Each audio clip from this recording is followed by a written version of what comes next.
Hello and welcome to Filling the Sink, a podcast from Catalan News. My name's Lorcan Doherty and today we're talking about the Negreira affair. FC Barcelona may be riding high at the top of La Liga, but off the pitch things are not so rosy in the Camp Nou garden. The football club are in a bit of a mess financially and in recent weeks have become engulfed in a scandal over payments to companies owned by a former refereeing official. A court investigation got underway in March, but Barça president Joan Laporta has claimed that the club is the victim of a smear campaign.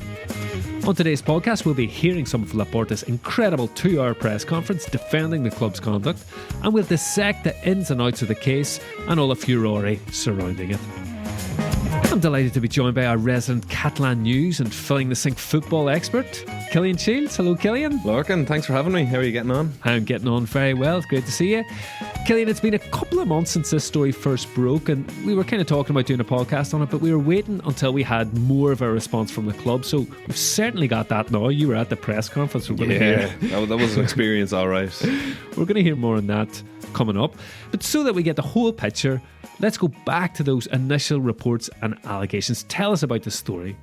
Sure. So in the middle of February, the radio station Cadena SER, the programme Que Te Jugues, they published that Spain's tax office was investigating payments from the club to a company owned by José María Enríquez Negreira, who for many years held the position of vice president of Spain's referees technical committee. Very little other details were published in that first report, but it did not sit right that the club were found to pay 1.7 million euros across 3 years from 2016 to 2018, and people didn't know why. So it was initially just 1.7 million, but it didn't take long for more details to come out that this was actually over 7 million paid between 2001 and 2018.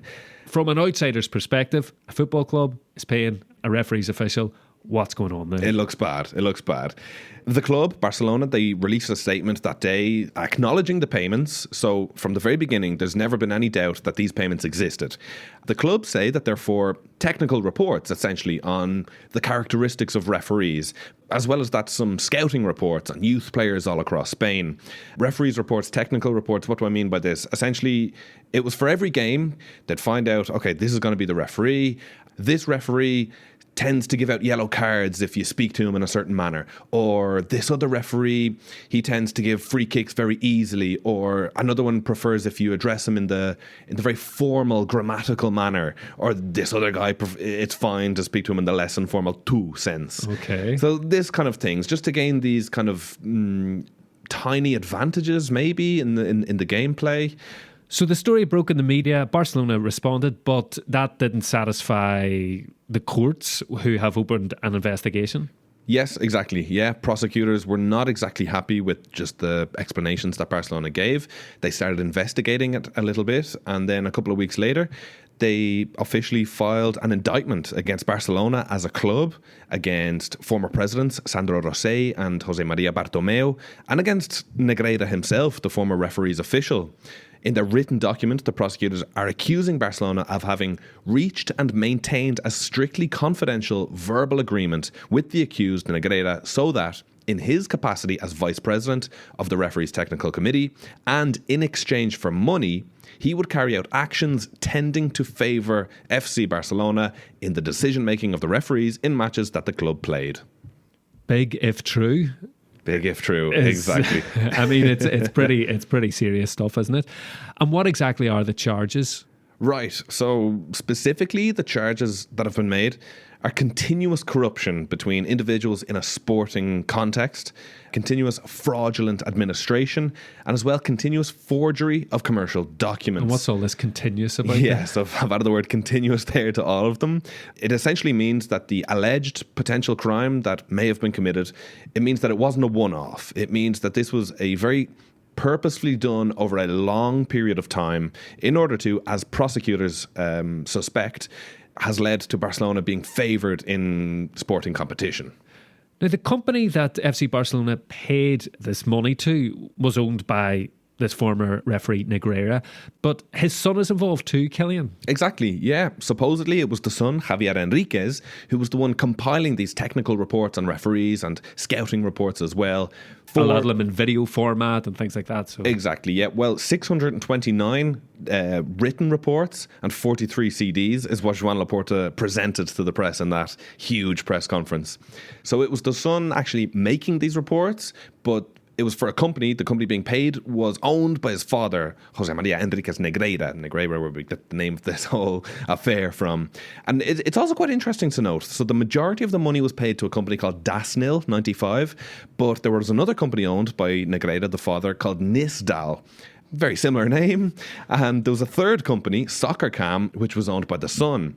And these three different companies were, according to various media reports, being paid by Barcelona, but through another intermediary company or intermediary companies in order to essentially hide the fact that money was flowing from the club to companies owned by this former referee. It's also very interesting to note that Dasnil, the company owned by Negreira, the vast majority of the money that it made came from Barcelona. I'm talking about 95% or more. And you mentioned the payments went through intermediary companies. Tell us about that. Yes, exactly. So these are, we know of a few called Tresap, Radamanto and Best Norton. We know that Tresap was owned by Josep Contreras, who is a figure quite important in this whole story, and the other two companies were both allegedly owned and managed by him as well. Josep Contreras was a former Barcelona board director. So he is someone who unfortunately passed away last Christmas. So we're not going to be able to, no one's going to be able to ask him any questions or anything, but he is a figure that's going to be important as long as this story continues to develop. Well, it is going to continue to run, but where are we now then? Yeah, so like I said, charges have been filed, and at the moment we're currently in the investigation stage. Now, this is a long process of courts and investigators essentially just collecting evidence, as much evidence as they can. Once that's done, they'll have to weigh up what happens next. They're going to have to see everything that they have and then decide, is there enough evidence of potential wrongdoing to go to trial? At this process, there's no timeline. It could last weeks or it could last years. It wouldn't be strange for such a corruption case, indeed, to be played out over years. So we're going to hear now, Cillian, your report on that press conference that you went to with Joan Laporta, president of Barcelona. Quite an explosive press conference. He came out all guns blazing. Before that as well, you'd previously caught up with some Barça fans outside the stadium before a big match against Real Madrid to get their thoughts as well. So let's take a listen. Something of a siege mentality is taking over Camp Nou. With serious allegations written about their beloved club, Barcelona fans are closing ranks and pushing back against outsiders who they feel want to drag the club down at a time when they're doing well on the pitch.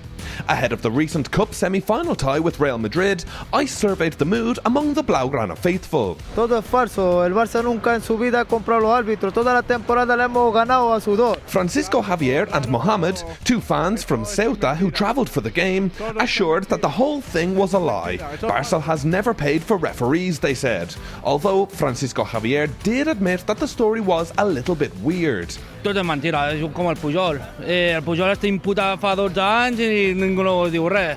Jordi too had no time for the notion of corruption, reminding me that Catalan political leaders in the past have been subject to smear campaigns, and this, he says, is no different. Yo creo que ahí la prensa también está metiendo mucho interés. Alba and Carlos both acknowledged that there's an investigation ongoing and said it would be best to wait until more is known before pronouncing. Así que no sé. Meanwhile, Andrew, visiting from Ireland, and Emer, here on Erasmus, held similar stances.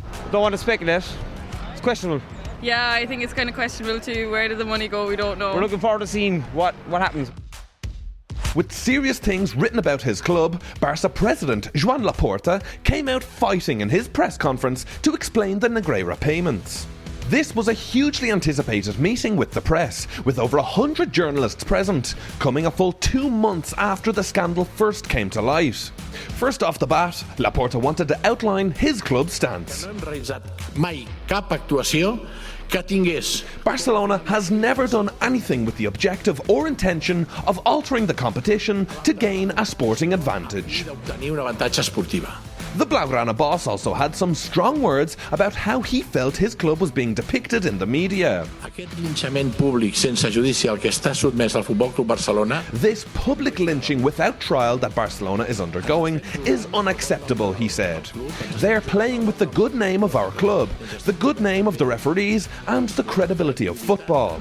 Some people, Laporta says, referring to La Liga chief Javier Tebas, inexplicably and intolerably have come out and said things in an irresponsible manner. Han demostrat una gran irresponsabilitat. Later in the press conference, Laporta chose his words very carefully, speaking in hypothetical terms, being sure not to slander or accuse anybody, but still making a very clear point. Una entitat privada, a private entity, external from the club outside of FC Barcelona, may have taken advantage of the situation in order to irregularly profit for themselves. For Laporta, if this turns out to be true, he would have to defend the honour of his club, he says. He will want this to be investigated to the very bottom. And if this were to be the case, Laporta outlines, he says that Barcelona would then have to be viewed as a victim of this situation. víctima d'aquesta situació. Strong words from Joan Laporta there. He's claiming, Cillian, that Barcelona could be the victims here. Exactly, yeah. And it's worth pointing out that he made those statements before questions, so that wasn't in response to anything. This is something that Laporta came prepared to say. This is a point that he wanted to make. And was very careful with his words. He was very careful to speak in terms of speaking about hypotheticals, speaking about conditional, if this were the case. I'm sure he was well prepped by his lawyers. I'm sure he was. But what it feels like he is suggesting or indicating is that there could be a bit of corruption happening whereby money is being siphoned out of the club and then potentially redirected into the hands of we don't know who yet. Okay. But at this point, it could be worthwhile to just point out that, I don't know if you remember, but 3 years ago, in April 2020, a former vice president of Barcelona, Emili Roussaud, he was promoted to the board in January, and then 3 months later, he resigned, citing a lack of faith in the then president, Bartomeu, who is also charged in this case. He gave an explosive interview the day after he left, claiming that somebody, quote, had their hand in the till, directly insinuating corruption among the board. But thinking about that piece of information alongside what's coming out now, obviously we don't have any proof. We can't say for sure that they're connected. We can't say for sure that they're even true.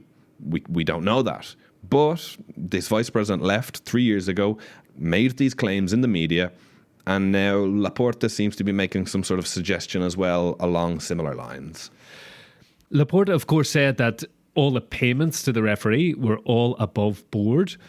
He produced, as you said, all these documents and discs of, right, this was the work that was done. This is the work that we paid an external source for. In the press conference, that really felt like it was a bit of a prop. Yeah, bit of stagecraft going on. There was on. a little bit of that. 3 boxes, delicately prepared, lined up for all of the media to gaze upon. Take At one point, he pulled out one of the documents, started flicking through it, started reading through it, even made a little joke. Oh, they even have pictures. And I got a bit of a chuckle, But yeah, it was clear that was a prop to be used in that press conference. So he was saying this is some of the work that the club had paid for, that it's all above board, that it's all registered with the tax authorities, that this hasn't been hidden from anyone. So what then makes it suspicious? Why is the investigation going on? That's a good question. So one, you just have to think about the money involved. There's over 7 million euros have been paid over the course of around 17 years. It's easily over 30 grand per month, even as high as 35 grand a month for 17 years. For what? For technical reports on referees. A lot of people who are in football or football media are left unconvinced at these reports being worthy of the quantity of money that was paid. You could say the same about a few footballers sitting on the bench. The footballers that have to be professional athletes, that have to live a certain lifestyle, that have to have a certain level of talent. Yeah, but it's undeniable that there's at the top of the game that there's a lot of money floating about, Okay, but then another point, why does Barcelona in the first place have any sort of financial relationship with the vice president of the referees technical committee? If we remove any potential wrongdoing or potential legality, that alone is morally suspicious. Barcelona should not have had any relationship with a person on this board. If they wanted these kind of reports, surely there's other people, other companies that you can hire to carry out the same work. That doesn't look nearly as suspicious. Maybe former referees that aren't on the official board, for example. For example. And there's also questions being raised about the timing of when the payments came to an end. Precisely. So they stopped paying Negreira's company in 2018, and that was also the year that he left his position on the referees committee. Could be a coincidence, maybe not. Shortly after the whole story first broke as well, El Mundo, the newspaper here, published an old burofax from Negreira to Barcelona, threatening to go public with these irregular payments, irregular being his word, if they didn't continue to pay him. Added to that, Negreira actually first gave testimony to the tax offices in 2021. So this has been investigated for quite some time before it came to light. And back then, he said that the payments were to ensure neutrality from the referees. I would imagine that the referees should be neutral as is without having to be paid exactly from a specific football club. They should be paid from their company or the federation or La Liga or whoever's in charge of them, but not by one specific football club in a financial relationship which was seemingly deliberately hidden for all of these years. Another thing that really kind of stuck out to me when I was studying the official charge sheet from the prosecutors, it has a very handy table of payments, specific payments, detailing the different months and the different types of jobs. A couple of things stick out on this for me.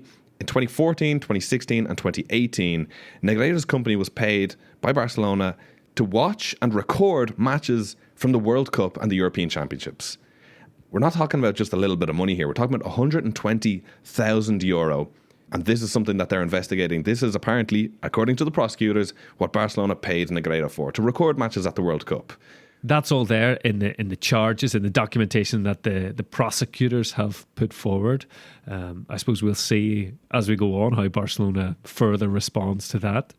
Cillian, after this Laporta press conference the funny thing was that everyone was talking not about the referees' payments, but about Real Madrid and Franco and all of this. So how did this come about? Yes, exactly. It's a fascinating insight into how this whole country works, isn't it? Everyone was talking about Real Madrid and Franco. That possibly suits Barcelona quite well, isn't it? In that press conference, Joan Laporta brought Real Madrid up on his own accord, making the point that Real Madrid he calls them the regime club. He said that they've, for 70 years, had favour from referees. He said that every single leader of this board, the referees technical committee that Negreira was a part of, was either a player, a member or a fan of Real Madrid. Right. Or in some cases, all three, he said, to laughter in the room. Why did he say this? He said this because Real Madrid have presented themselves as claimants in this case. They've put themselves forward as harmed parties. Okay.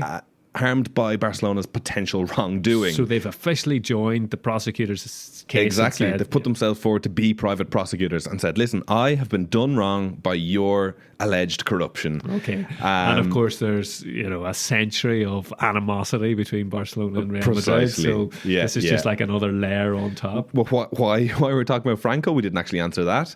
Because in response to Laporta accusing Real Madrid of being the regime club, they then, later that evening, published quite frankly bizarre, absolutely outrageously bizarre video on their social media channels, just depicting Barcelona being essentially the club of Franco. So they picked a few highlight reels from over the years of Franco or some of his ministers appearing at the Camp Nou, for example, or getting some award. Exactly. And said, well, and this was it should be said right now that obviously the Franco dictatorship lasted many decades, and people in positions of power, people in institutions, be they businesses, be they local political councils, or indeed be they football clubs, people in positions of power in these places were deliberately replaced by people sympathetic to the regime. Mm-hmm. So you could say the club honoured Franco. Yes, they did. it's how the regime worked. The institution did indeed honour Franco, but those honours were also removed by a fans' vote later on when democracy was restored, by the way. So Real Madrid they're sticking the knife into. What about the rest of the footballing world? We've had reactions from UEFA, the league, the Spanish Football Association. Precisely. There's been a couple of different things. UEFA have opened up their own investigation. We're going to see what happens with that. That could be serious, obviously. That could have big implications on the pitch. Precisely. UEFA are a private organisation, so they don't need to wait for any legal proof or anything. If they find reason that satisfies their own requirements to punish Barcelona for this, well, they can do that and nothing can stop them.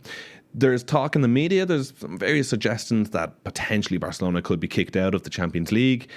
Personally, I feel like if that were to happen, then Barcelona are going to appeal it. It's going to go to the Court of Arbitration for Sport. Yeah. I don't think there's immediate danger of that happening, but, I've been proven wrong in the past. But regardless, the Football Federation of Spain have also presented themselves as claimants in this as well, as have the Superior Sports Board, which is essentially the body within the Spanish government that almost works as the sports ministry, but it's not as big as a ministry.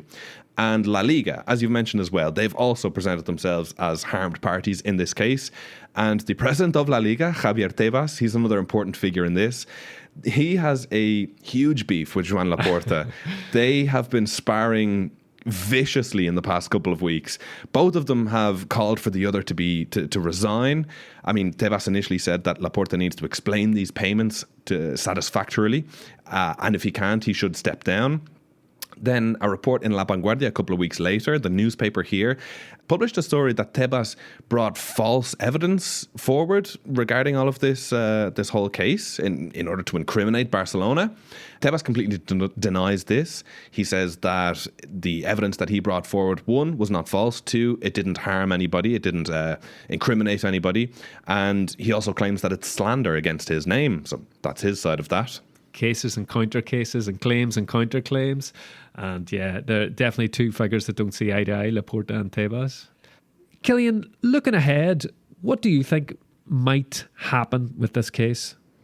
Yeah, so obviously it's very, very difficult to tell. I'm not privy to the evidence. I can't really make any judgments.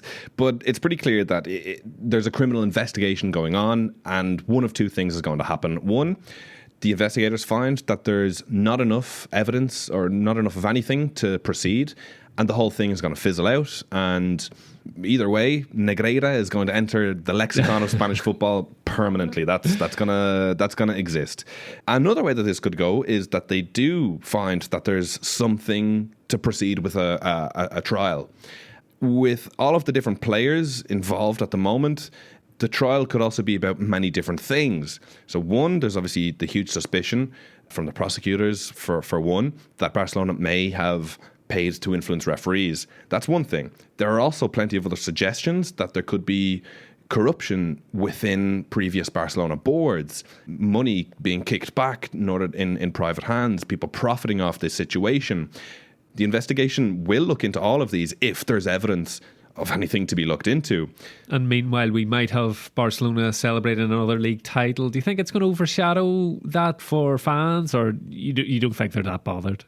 Fans are, from the fans that I've spoken to, they seem very steadfast and sure that there's absolutely nothing to see here. Barcelona have never paid referees. Everything they've won it on merit. Most take up the line of Joan Laporta, who says that there's no coincidence that these stories are coming out now, sullying the name of the club at a time that they're doing well. Time now for our Catalan phrase. What's it this week, Cillian? This week it is no treure'n l'aigua clara. No treure'n l'aigua clara, which is like, don't take out clear water. I've no idea what it means. It basically means to clear something up. Right. The fact that I've given you that phrase in the negative would mean that something was not cleared up. Right. No treure'n l'aigua clara means something was not cleared up. Right, okay. No treure'n l'aigua clara. Well, that's us for today. Thanks very much for joining me, Cillian. Thank you very much for having me. Thanks to everyone who contributed to this week's podcast, and thanks to you for listening. We're back again next weekend with another episode of Filling the Sink. Until then, from me, Lorcan Doherty, and all of us here at Catalan News. Bye for now. Adeu.